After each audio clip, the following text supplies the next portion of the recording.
अभी तक हमने पढ़ा that different scientist have classified biodiversity into different classification systems. हर क्लासिफिकेशन सिस्टम में उन्होंने ऑर्गेनिजम्स को डिवाइड किया इनटू डिफरेंट ग्रुप्स, उनके सिमिलर और डिसिमिलर कैरेक्टर्स के बेसिस पर। इस वीडियो में हम पढ़ेंगे that how classification depends on evolution. अब before starting with the classification and evolution हम डिफाइन करेंगे टर्म इवोल्यूशन को। Evolution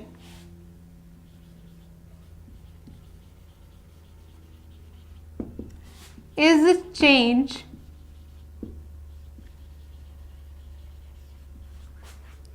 in the characteristics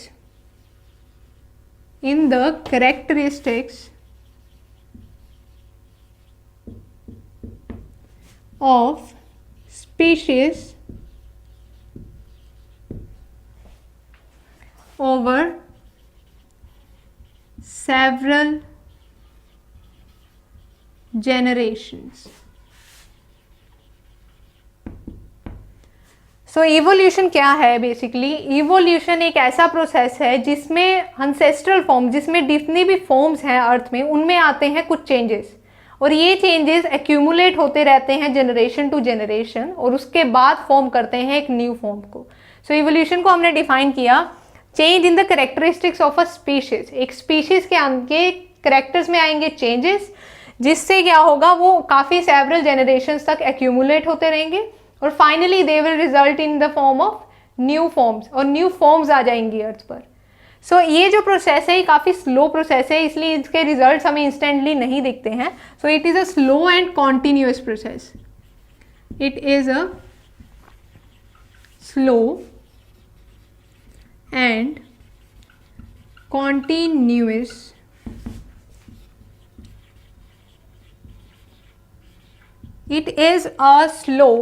continuous process।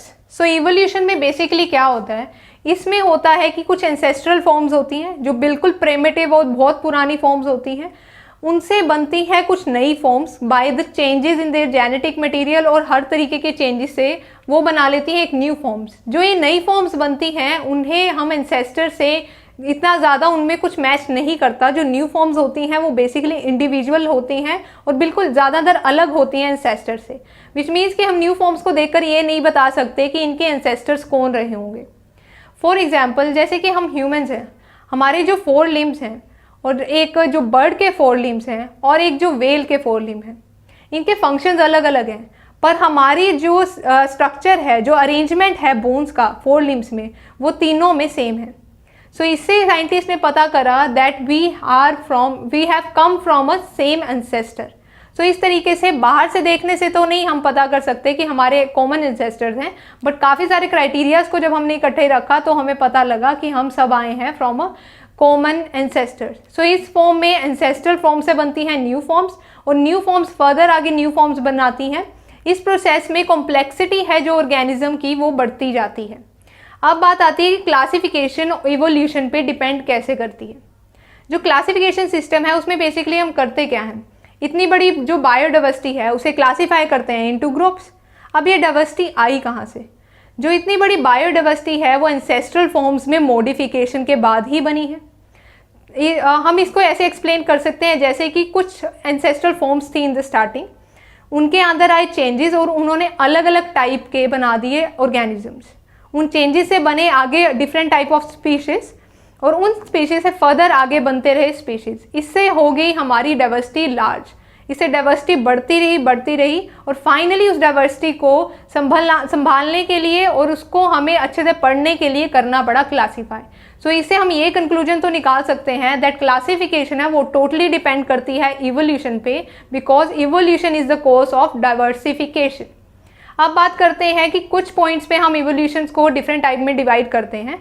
Some of the types of evolution are based on perspective.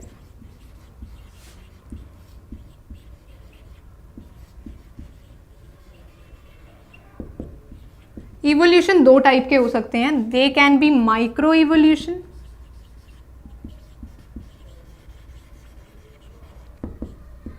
Micro evolution क्या होता है? Micro evolution वो evolution है, micro evolutionary changes वो वाले इवोल्यूशनरी चेंजेस हैं जो हम देखते हैं फॉर अ फ्यू जनरेशंस, जो हम फ्यू जनरेशंस तक ही देख पाते हैं। सो इनको डिफाइन हम करेंगे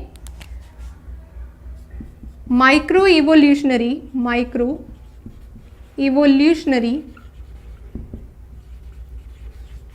changes can be viewed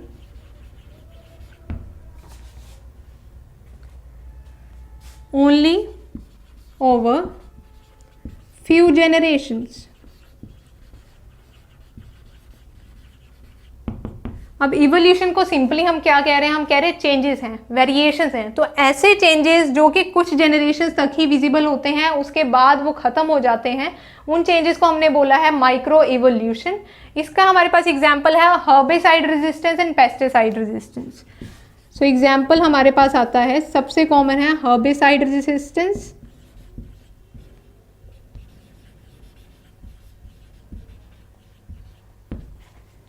and pesticide resistance।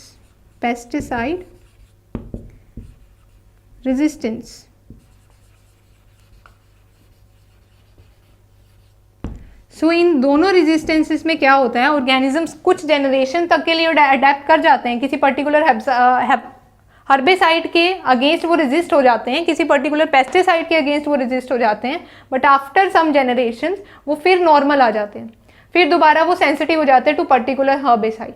तो इस टाइप की जो हमारी इवोल्यूशन चलती आ रही है उनको बोला गया है माइक्रो इवोल्यूशन। अब सेकंड है हमारे पास मैक्रो इवोल्यूशन। सो मैक्रो इवोल्यूशन में क्या होता है? बेसिकली फर्स्टली हम इसे करते हैं define. Macro evolution evolutionary events can be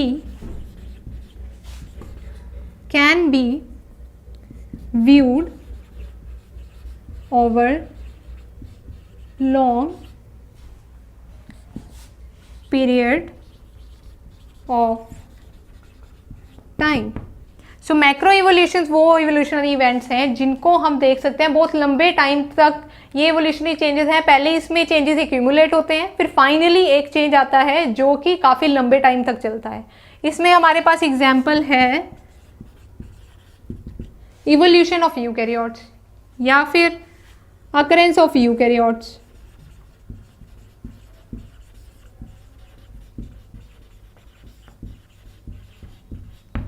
evolution of Homo sapiens,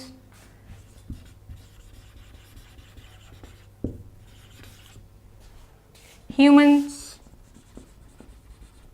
और होमो सैपियंस हम कह सकते हैं। और हमारे पास एक और हम कह सकते हैं extinction of dinosaurs.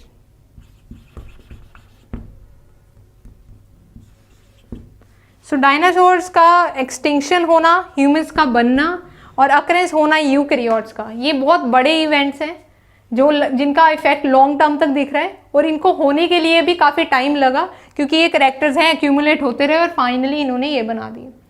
After that है जो इवोल्यूशन के बेसिस पे हम ऑर्गेनिजम्स को दो में क्लासीफाई करते हैं। सो अब बात करेंगे हम ऑर्गेनिजम्स की। ऑर्गेनिजम्स जो हैं वो दो में क्लासीफाई किए गए हैं based on evolution. The first is primitive और सेकेंड है एडवांस्ड। जो प्रिमिटिव होते हैं उनके अंदर क्या होता है? Firstly they have simple structure. Simple structure होगा उनका, they have simple structure, they have simple structure. Secondly उनकी जो फॉर्म्स होती हैं वो होती हैं एंशिएंट फॉर्म्स। एंशिएंट उनकी बॉडी होगी, पुराने टाइप की बॉडी होती है इनकी, सिंपल इनका स्ट्रक्चर होता है। जो प्रिमिटिव ऑर्गेनिजम्स होते हैं इनके अंदर हमारे पास क्या होता है? न्यू फॉर्म्स होती है ये, और इनकी जो बॉडी है वो कैसी होती है? कॉम्प्लेक्स। सो इस बेसिस पे हमने किया ऑर्गेनिजम्स को दो पार्ट में डिवाइड। फर्स्ट है प्रिमिटिव और सेकंड हमारे पास है एडवांस। प्रिमिटिव वो है जो कि जिनका सिंपल स्ट्रक्चर है, जिनका बॉडी डिज़ाइन है एंशिएंट बॉडी डिज़ाइन से मैच करता है, और इनके पास क्या है, चेंजेस नहीं आए हैं ओवर सेवरल जनरेशन, ज़्यादा चेंजेस नहीं आते हैं इनके अंदर। उसके बाद एडवांस्ड है वो न्यू फॉर्म्स हैं, इनकी कॉम्प्लेक्सिटी बढ़ती जाती है with the passage of time, और ये है इनके पास काफ़ी अच्छे फंक्शन या अच्छा स्ट्रक्चर होता है as compare to the primitive forms. अब हम करते हैं इसे रिवाइज दोबारा से। हमने बात की आज अबाउट क्लासिफिकेशन, जिसमें हमने ऑर्गेनिजम्स को ग्रुप में डिवाइड किया। अब बात आई कि क्लासिफिकेशन कैसे डिपेंड करती है और इवोल्यूशन, उसके लिए हमने डिफाइन किया इवोल्यूशन को, which means the changes in the characteristics of species. Evolution हो गया चेंजेस जो कि स्पीशीज में आ रहे हैं, जो कि बहुत लंबे टाइम से ही होता आ रहा है ये प्रोसेस, और काफ़ी चेंजेस आ रहे हैं ऑर्गेनिजम्स में, और we can say in species. तो स्पीशीज में आ रहे हैं चेंजेस सेवरल जनरेशन से, कि इस प्रोसेस के हमें विजिबल रिजल्ट एकदम से रिजल्ट्स नहीं मिलते हैं, बिकॉज ये प्रोसेस काफ़ी स्लो है और कॉन्टीन्यूस प्रोसेस है। उसके बाद हमारे पास है पर्सपेक्टिव्स के बेसिस पे हमने इवोल्यूशन को डिवाइड किया into two, micro evolution and macro evolution. Micro evolution है वो चेंजेस जो कि हम काफ़ी कुछ जनरेशन तक ही देख सकते हैं, जैसे कि हर्बिसाइड रेजिस्टेंस हो गया या पेस्टिसाइड रेजिस्टेंस हो गया। उसके बाद मैक्रो इवोल्यूशन में हमने पढ़ा कि वो इवेंट्स जो कि हम काफ़ी लंबे टाइम तक देख सकते हैं और इनको एक्यूमुलेट होने में भी लंबा वक्त लगता है, उसके बाद ये जनरेशन आती हैं जो कि लंबे टाइम तक चलती हैं। तो इसके अंदर हमारे पास आता है occurrence of eukaryotes, evolution of humans, और एक्सटिंक्शन होगी डायनासोर्स की। अब ऑर्गेनिजम्स को हमने इवोल्यूशन के बेसिस पे दो में डिवाइड कर दिया। जो ऑर्गेनिज्म जिनका सिंपल स्ट्रक्चर है और पुराना या एंशिएंट स्ट्रक्चर है, उनको हमने कह दिया प्रिमिटिव ऑर्गेनिजम्स। ऑर्गेनिजम्स जिनका बिल्कुल न्यू फॉर्म है और इनका जो बॉडी स्ट्रक्चर है वो कॉम्प्लेक्स है, उन्हें हमने कह दिया एडवांस्ड फॉर्म। सो इससे हमने एक कंक्लूजन निकाल दिया है दैट क्लासिफिकेशन है वो इवोल्यूशन पे डिपेंड करती है, क्योंकि evolution is the main cause of diversification. अब बात आती है कि इन कंसेप्ट्स को स्ट्रॉन्ग कैसे बनाया जाए। इन कंसेप्ट्स को स्ट्रॉन्ग बनाने के लिए आपको करने होंगे vast number of questions practice. उसके लिए आप विजिट कर सकते हैं हमारे पोर्टल पर, विच इज़ abhyasonline.in। वहाँ जाकर आपको करना है रजिस्टर, और हर कंसेप्ट के ऊपर आपको मिलेंगे वास्ट नंबर ऑफ क्वेश्चंस, उन्हें कीजिए प्रैक्टिस, एंड आपको मिलेगी एक एनालिसिस, जिसके बाद आप पता कर पाएंगे कि whether that particular concept is stronger और वीकर। तो इससे आपकी होगी कंपटीशन की अच्छी तैयारी। सो वो better results in competition, do visit our website abhyasonline.in।